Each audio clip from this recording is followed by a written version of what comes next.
Thanks for joining us this afternoon. I'm Christine Stanwood. New for you at noon, a 30-year-old Crookston man has been formally charged in district court with kidnapping, assault, intentional restraint, and possession of a controlled substance. On January 8th, Carlos Serrato allegedly broke into his girlfriend's car in East Grand Forks. He held a knife to her throat and forced her to drive to the nearby Shopko parking lot. The woman got away uninjured, and when police arrived on the scene, Serrato was lying on the ground yelling for help. He remains in jail.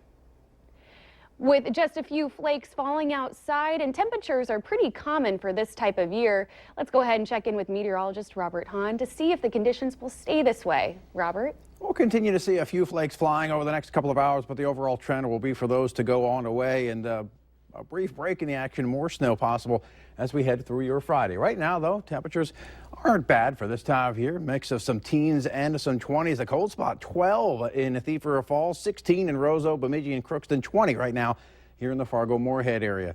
Winds relatively light, but gusty in a few locations, including the Oaks and Fergus Falls area, and those winds combined with temperatures giving us some wind chills as cold as -1 in Baudette, 2 above in Thief River Falls, 4 in Hallock, and 10 right here in Fargo. As mentioned, we are seeing a few flakes, and we're seeing a lot of clouds too, and we may see a few breaks in those clouds as we head through this afternoon and into this evening. And underneath those clouds, we are seeing that's a little bit of snow. You can see that the area continues to shrink on up. We're not seeing as much of the darker blues, mostly lighter blues. A closer look at that.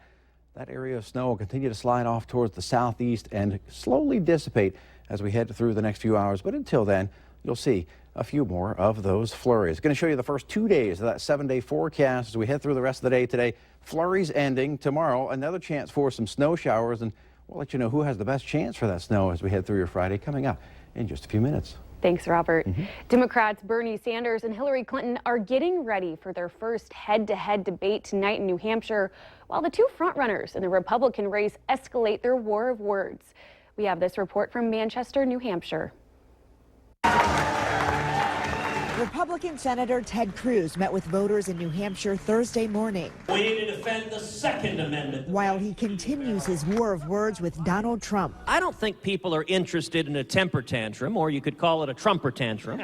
In a series of tweets, Donald Trump accused Cruz of fraud during the Iowa caucuses. The Republican Party disagreed and made the results there official. But overnight, Trump tweeted again, suggesting Cruz's tactic was a misdemeanor at minimum. Oh, that voter fraud. You know, these politicians are brutal.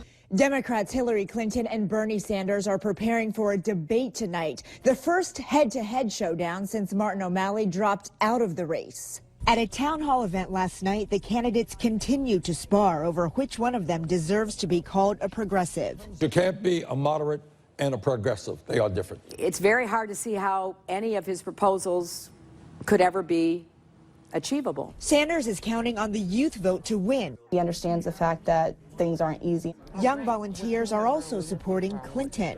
Women's rights, that's something that Secretary Clinton strongly believes in and will always fight for. About 40% of voters in New Hampshire are not registered in any political party. They can make up their minds on primary night. Weijia Jiang, CBS News, Manchester, New Hampshire.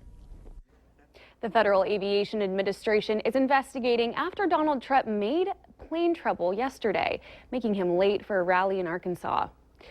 Firefighters are blaming improperly discarded smoking materials as the cause of a deck fire early this morning. It all happened around 3:30 in the 900 block of 26th Street North. The deck was attached to a one-story home, but damage was contained to a small area on the deck and metal siding. Firefighters had to wake up the family. Indoor smoke alarms did go off. A warrant has been issued for the arrest of a West Fargo man facing felony child abuse charges after a 7-week-old baby was found with a fractured skull in late August. Court documents say Chance Severson says he stepped outside for a cigarette and the boy fell out of his bouncy seat onto the floor. Doctors say it's unlikely that such a fall could have injured that child that severely.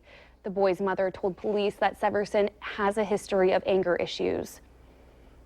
When you go out to eat, you don't expect to find things you can't identify in your food, right? But that's what one couple says happened Tuesday night at Super Buffet in Fargo. They posted a picture of what the man found in his meal on our Facebook page, and it received almost 1,000 shares in just 24 hours. So what is it? For that answer, we asked the owner of Super Buffet. That is bone. We serving whole tilapia. That is the bone from the tilapia there. An NDSU entomologist says if you ever find anything in your food while eating out, keep it if you believe it's something dangerous. That way, an expert can look at it. The investigation is over on a story Valley News Live exclusively broke to you in November about a possible misuse of government property in the Jamestown Police Department. North Dakota's Attorney General said no one will be charged in the case. The original whistleblower complaint included a picture of a jet ski supposedly owned by the sheriff's office and being ridden by a deputy and the sheriff's son. Turned out that the sheriff's department never bought a jet ski under the department's name. Since the BCI couldn't conclude who sent the packet of allegations to us and the report couldn't find any witnesses, no one will be charged. However, Internal Affairs at the Jamestown Police Department is now investigating the false claims of misuse of government property sent to Valley News Live.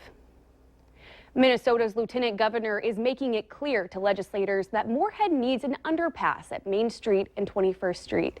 It's a priority in the governor's bonding proposal, and Tina Smith is emphasizing the importance of getting it done.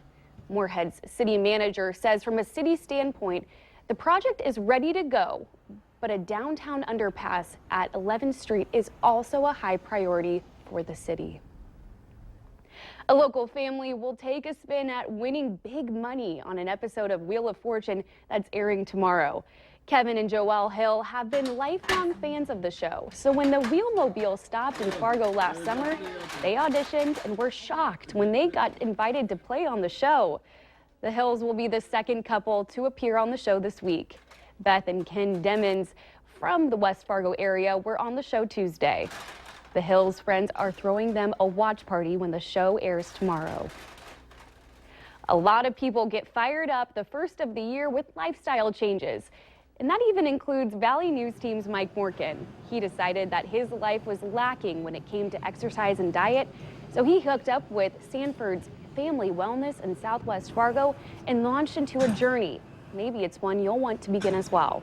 Tonight at 10, he has the first of 4 reports that will focus on his goals, exercise, dieting, and what it takes to keep it going.